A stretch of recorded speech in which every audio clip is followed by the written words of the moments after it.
गांधी तीर्थ, निसर्गाच्या सानिध्यात महात्मा गांधींच्या जीवनावरील जगातील पहिले मल्टीमीडिया म्युझियम. आजच भेट द्या. गांधी तीर्थ, जैन हिल्स, जळगाव. अधिक माहितीसाठी www.gandhifoundation.net वर विजिट करा.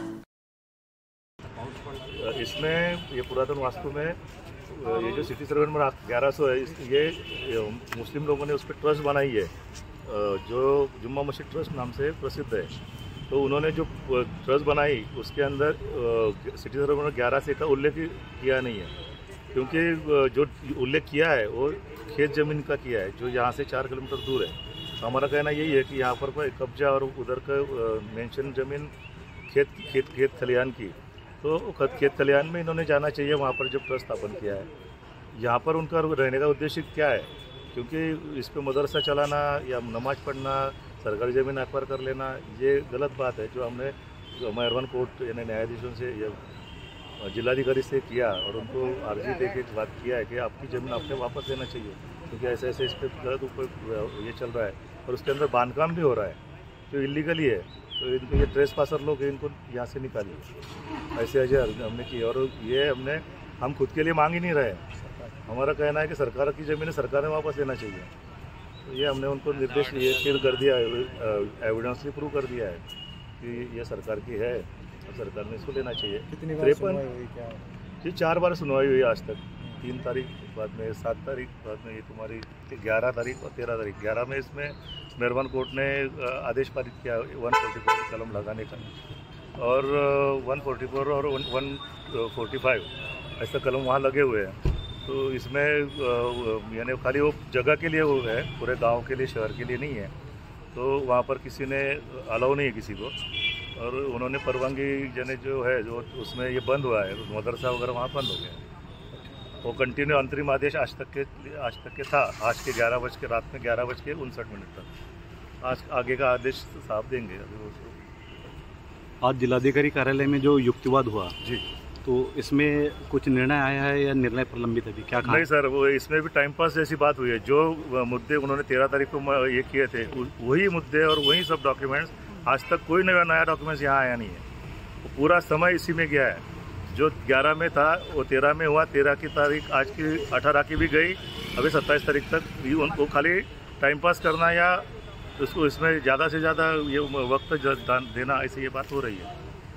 हमारी जल्द से जल्द मांग यही है कि जल्द से जल्द इसका निपटारा हो, क्योंकि इसका टेंस बढ़ रहा है दोनों समाज के ऊपर, और ये जल्द से जल्द कभी हुआ तो इसका सब सोल्यूशन इसमें निकलना चाहिए जल्दी. अगली सुनवाई कितने दिन? 27 को है, गुरुवार में, बृहस्पतिवार. तो ये साल तो 800 साल से पुरानी मस्जिद है. आज की मस्जिद नहीं है ये. और ऑन रिकॉर्ड है ना, ये अलाउद्दीन खिलजी के ज़माने की मस्जिद है ये. और इसके पुरावे भी हमारे पास में है. ऐसा नहीं कि मस्जिद नहीं है. ये लोग कहते हैं पांडवाड़ा, तो कहते हैं पांडव का मतलब ये होता है कि ये इलाके में पांडे नाम लोगों की बस्ती थी. पांडे लोगों की बस्ती थी. और वाड़े का मतलब क्या होता है? जैसा मालीवाड़ा, सालीवाड़ा, देशमुखवाड़ा, मुल्लावाड़ा, सैयदवाड़ा. वाड़े का मतलब होता है गली या मोहल्ला. तो ये जो मस्जिद है ये गली में थी, पांडव की गली में थी, तो इसको मस्जिद कहा जाता है. पांडवाड़ा गलत है. और हमारी मस्जिद हमारी जिम्मेदारी है कि हम मस्जिद है, रहेंगे और आखिर तक रहेंगे. और यहाँ हमारी जो है ईमान कि यहाँ पर 5 वक्त नमाज हो रही है. बरसों से हो रही है, आज से नहीं हो रही है, 800 साल से हो रही है और आज भी हो रही है. ये तो मैं एडवोकेट अहमद सैयद एरंडोल जामा मस्जिद की ओर से कलेक्टर ऑफिस में पांडववाड़ा संघर्ष समिति ने जो एप्लीकेशन दाखिल किया है उसमें जुम्मा मस्जिद ट्रस्ट की ओर से वकालत कर रहा हूँ. इसमें 11 तारीख को कलेक्टर साहब ने एक सेक्शन 144-145 के तहत एक ऑर्डर पास किया था, जिसके ज़रिए जामा मस्जिद में जो नमाज शुरू थी उसको रोक लगाकर वहाँ पर सिर्फ 2 लोगों को नमाज की इजाज़त दी थी. और वो ऑर्डर जो है वो आज 18 तारीख की रात में 11:59 तक कायम थी. उसकी आज तीसरी हियरिंग हमारे साथ हुई. उस हियरिंग में जो जामा मस्जिद का रिकॉर्ड है वो हमने कलेक्टर साहब को पूरा दिया. 1860 का इसमें एलिनेशन रजिस्टर की पहली एक कॉपी है, जिसके तहत ये जो जामा मस्जिद है यहाँ पर एक मैनेजर करके खतीब साहब थे, उनके वहाँ से लेकर तो आज तक पूरा रिकॉर्ड जो है वो कलेक्टर ऑफिस को दिया। 1927 में पूर्व खानदेश के कलेक्टर और जामा मस्जिद ट्रस्ट ये दोनों के बीच में एक करारनामा हुआ था। वो करारनामे के ज़रिए मुस्लिम पंच ये जो है ये प्रॉपर्टी के मालक रहेंगे और कलेक्टर गार्डियन रहेगा, ऐसा कहा गया। वो डॉक्यूमेंट भी हमने कलेक्टर साहब को दिखाया। ये मैटर का पूरा हियरिंग होने के बाद जब कंक्लूजन पर मैटर आ रहा था, उस वक्त पर हाई कोर्ट में हम लोगों ने जो रीट दाखिल की है, उस रीट के ऊपर कुछ ऑर्डर हुई और मैटर स्टे करने के बारे में हमको मालूमात मिली है। अभी वो उसके बारे में कुछ जो रिटर्न डॉक्यूमेंट जो है वो हम तक नहीं पहुंचा है। वो मिलने पर हम आपको रिटर्न डॉक्यूमेंट बताएंगे। अभी फिलहाल कलेक्टर साहब ने क्या कहा? अभी कलेक्टर साहब ने कुछ भी नहीं कहा है। अगली तारीख 27 तारीख दी है, लेकिन हमारे जो जिम्मेदार औरंगाबाद हाईकोर्ट में मौजूद है, उन्होंने ये बताया है कि नमाज जो पहले शुरू थी उस तरीके से नमाज की ऑर्डर हाईकोर्ट ने की है।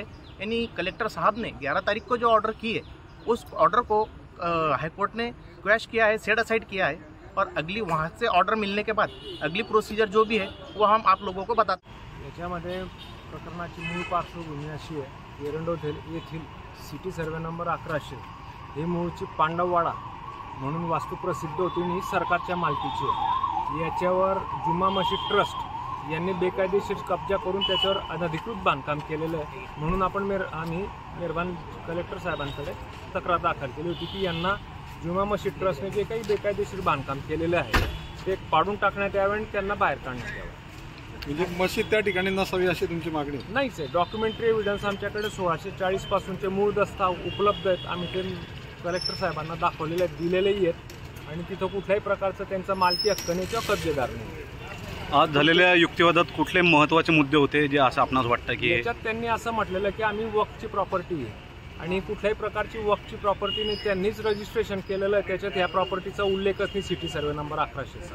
म्हणून माझा मेहरबान न्यायालयाला हे युक्तिवाद होता की ही वक्फची प्रॉपर्टी नाही, त्यामुळे याला वक्फ ॲक्ट लागू होतं। या संदर्भात आता काही निर्णय दिला गेला आहे की निर्णय दिलेला नाही। कलेक्टर साहेबांनी 27 तारीख दिली आहे अंतिम निर्णयासाठी आणि याच्यात सर्व बाजूंचा युक्तिवाद आणि कागदपत्र आणि माननीय सर्वोच्च न्यायालयाचे आणि उच्च न्यायालयाचे न्यायनिवाडे हे सगळे पाहून त्याच्यावर दिलेले आहेत। त्याच्यावर आम्ही आशा करतो की आमच्याकडून आमची बाजू बळकट आहे, आमच्याकडून निकाल लागेल। या ठिकाणी तुम्ही मशीद त्या ठिकाणी नसावी अशी एक मागणी केलेली आहे तुम्ही, मात्र नसावी नाहीच आहे।